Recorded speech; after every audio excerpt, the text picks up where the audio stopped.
जय जय श्री राधा वल्लभ, जय जय श्री हरिवंश, जय जय श्री राधे राधे। गुरुदेव भगवान जी के चरणों में मेरा प्रणाम। राधे राधे राधे श्याम।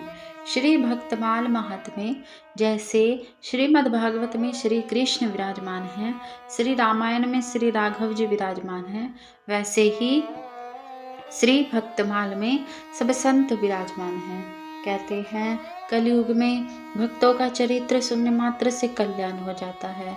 तो चलिए अब हम सुनते हैं सुंदर कथा श्री भक्तमाल श्री भगवान श्री शंकर जी। पूज्यपाद सिद्ध श्री पूर्णानंद तीर्थ उड़िया बाबा सरकार, यति चक्र चूड़ामणि पूज्य श्री करपात्री जी एवं श्री राम सुखदास जी के प्रवचन आशीर्वाद से प्रस्तुत श्री शिव चरित्र कृपया अपने नाम से प्रकाशित ना करें। जिनके हस्त कमल में रुद्राक्ष की माला है, हृदय में श्री कृष्ण तत्व विराजमान है, जिह्वा के अग्र भाग में निरंतर सुंदर राम मंत्र है, जिनके मस्तक पर भगवान नारायण के चरण कमलों से निकली गंगा विराजमान है, ऐसे महाभागवत परम भक्त उपासक श्री शिव जी को नमस्कार है। तीनों लोकों में यदि श्री राम का कोई परम भक्त परम उपासक है तो वह वैष्णवों में अग्रगण्य वैष्णवाचार्य आदि अमर कथा वक्ता वैष्णव कुलभूषण शशांक शेखर आदिदेव महादेव ही हैं। श्री शिव जी महामंत्र श्री राम का अहर्निश जप करते रहते हैं। भगवान शंकर रामायण के आदि आचार्य हैं। उन्होंने रामचरित्र का वर्णन 100 करोड़ श्लोकों में किया है। श्री शिव जी ने देवता दैत्य और ऋषि मुनियों में श्लोकों का समान बंटवारा किया तो हर एक के भाग में 33 करोड़ 33 लाख 33,333 श्लोक आए। कुल 99 करोड़ 99 लाख 99,999 श्लोक वितरित हुए। एक श्लोक शेष बचा। देवता दैत्य ऋषि ये तीनों एक श्लोक के लिए लड़ने झगड़ने लगे। यह श्लोक अनुष्टुप छंद में था। अनुष्टुप छंद में 32 अक्षर होते हैं। श्री शिव जी ने प्रत्येक को 10-10 अक्षर वितरित किए। 30 अक्षर बट गए तथा 2 अक्षर शेष बचे। तब शिव जी ने कहा, ये 2 अक्षर अब किसी को नहीं दूंगा। ये अक्षर मैं अपने कंठ में ही रखूंगा। ये 2 अक्षर ही रा और म अर्थात राम का नाम है, जो वेदों का सार है। राम नाम अति सरल है, अति मधुर है, इसमें अमृत से भी अधिक मिठास है। यह अमर मंत्र है, शिव जी के कंठ तथा जिह्वाग्रभाग में विराजमान है। इसीलिए जब सागर मंथन के समय हलाहल पान करते समय शिव भक्तों में हाहाकार मच गया, तब भगवान भूत भावन भवानी शंकर ने सबको सांत्वना आश्वासन देते हुए कहा, भगवान श्री राम का नाम संपूर्ण मंत्रों का बीज मूल है। वह मेरे सर्वांग में पूर्णतः प्रविष्ट हो चुका है। अतः हलाहल विष हो, प्रलयानल ज्वाला हो या मृत्यु मुख ही क्यों न हो, मुझे इनका किंचित भी भय नहीं है। यह कहते हुए शिवजी विष पान कर गए। वह विष अमृत बन गया। उसी दिन से उनका नाम नीलकंठ पड़ गया। इस कारण और सब देव और शिवजी महादेव हैं। जय जय श्री राधे राधे। वह राम नाम ही है जिसे वे माता पार्वती के साथ निरंतर जपते रहते हैं।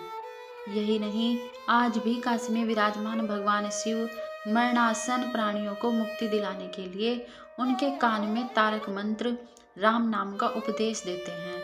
अनंत जीवों को भी तारते हैं। भगवान शिव अपने प्राण धन भगवान श्री राम का अहर्निश निरंतर नाम स्मरण करते रहते हैं। श्री राम नाम तारक तथा ब्रह्म संज्ञक और ब्रह्म हत्या इत्यादि संपूर्ण पापों का विनाशक है। भगवान शिव श्री राम जी तथा उनके नाम की महिमा पार्वती जी को बताते हुए कहते हैं, राधे राधे। आपत्तियों को हरने वाले तथा सब प्रकार की संपत्ति प्रदान करने वाले लोकाभिराम भगवान राम को मैं बारंबार नमस्कार करता हूँ। राम राम ऐसा घोष करना संपूर्ण संसार बीजों को भूल डालने वाला है, समस्त सुख संपत्ति की प्राप्ति कराने वाला है तथा यमदूतों को भयभीत करने वाला है। राजाओं में श्रेष्ठ श्री राम जी सदा विजय को प्राप्त होते हैं। मैं लक्ष्मीपति भगवान राम का भजन करता हूँ, जिन रामचंद्र जी ने संपूर्ण राक्षस सैन का ध्वंस कर दिया था। मैं उनको प्रणाम करता हूँ। राम से बड़ा और कोई आश्रय नहीं है। मैं उन रामचंद्र जी का दास हूँ। मेरा चित्त सदा राम में ही लीन रहे। हे राम, आप मेरा उद्धार कीजिए। श्री महादेव जी पार्वती जी से कहते हैं, हे सुमुखी, राम नाम विष्णु सहस्त्र नाम के तुल्य है। मैं सर्वदा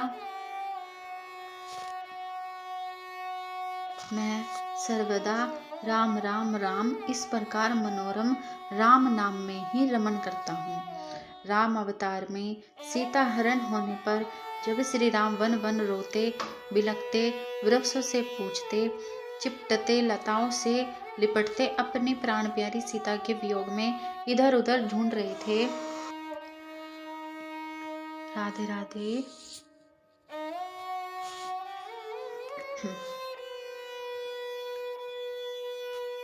ऐसे श्री राम जी के दर्शन शिव जी को हुए।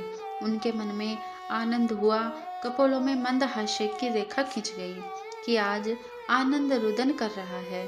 परमात्मा कैसा नाटक कर रहे हैं, मनुष्य जैसी लीला कर रहे हैं। श्री शिव जी ने सोचा, यदि मैं सम्मुख जाकर वंदन करूंगा तो मेरे भगवान को संकोच होगा। शिवजी वट वृक्ष की ओट से परमात्मा का दर्शन कर रहे थे। श्री अंग में रोमांच हो रहा था, आंखों से अश्रुपात हो रहा था। श्री शिवजी ने मन ही मन में जय सच्चिदानंद जग पावन कहकर दूर से प्रणाम किया, वंदन कर जय जयकार किया। सती जी को आश्चर्य हुआ, पूछा, महाराज आप किसे प्रणाम कर रहे हैं? शिवजी ने कहा, ये मेरे इष्ट देव हैं, इनका दर्शन कर रहा हूँ। सती जी ने पुनः पूछा, यह जो रोते रोते जा रहे हैं आपके इष्ट देव हैं? श्री शिव जी ने कहा, हाँ, यही मेरे इष्ट देव हैं, ये परमात्मा हैं। जब जब भगवान ने अवतार लिया तब तब भगवान श्री शंकर ने अपने आराध्य के बाल रूप के दर्शन हेतु विचित्र विभिन्न वेश बनाकर अवध आदि क्षेत्रों में आए। राम अवतार में श्री शंकर जी काकभूषुंडी को बालक बनाकर और स्वयं ज्योतिषी का वेश धारण कर अयोध्या के रणिवास में प्रवेश कर गए। कौशल्या आदि माताओं ने शिशु राम को ज्योतिषी की गोद में बैठा दिया। तब पुलकित होकर शंकर जी ने उनका हाथ देखा, चरण देखे, गोद में खिलाया। जब श्री राम ने द्वापर में श्री कृष्ण अवतार लिया तो बाबा भोलेनाथ अलख जगाते हुए बागंबर पहने श्रृंगी नाद करते हुए जा पहुंचे। ब्रज गोकुल में नंद बाबा के द्वार यशोदा मैया ने बाबा शंकर भयंकर रूप, लिपटे हुए सर्प, अंग में भस्म, लंबी जटाएं, लाल नेत्र देखकर लाला का दर्शन नहीं कराया। बाबा ने द्वार पर धुनी लगा दी, श्रृंगी नाद किया। लाला डर गया और रोने लगा, चुप ही नहीं हो रहा है। लाला को नजर लग गई है। यह समझकर सखी को भेजकर बाबा को बुलवाया। बाबा ने लाला कन्हैया को गोद में लिया, चरणों को अपने जटा से लगाया, चुंबन किया। लाल हंसने लगा। नजर उतर गई। आज भी नंद गांव में बाबा नंदेश्वर नाम से विराजमान है। यही नहीं, अपने इष्ट श्री राम की अनन्य सेवा की उत्कट अभिलाषा से भगवान शिव ने श्री हनुमान जी के रूप में अवतार लिया। तन मन धन से श्री राम की निस्वार्थ भाव से सेवा की। जिस प्रकार भगवान शंकर के इष्ट राम हैं, उसी प्रकार श्री राम के इष्ट शंकर जी हैं। मूलतः जो श्री राम हैं वे ही श्री शंकर हैं, और जो श्री शंकर हैं वे ही श्री राम हैं। भक्तों के परमा आराध्य उस हरिहरात्मक स्वरूप को नमस्कार है। बोलो श्री राधा वल्लभ लाल की जय। भक्त वत्सल भगवान की जय। भगवान के भक्तों की जय। सभी संतन की जय। हरि भक्तन की जय। जय श्री राधे श्याम। शेष चर्चा कल। राधे राधे।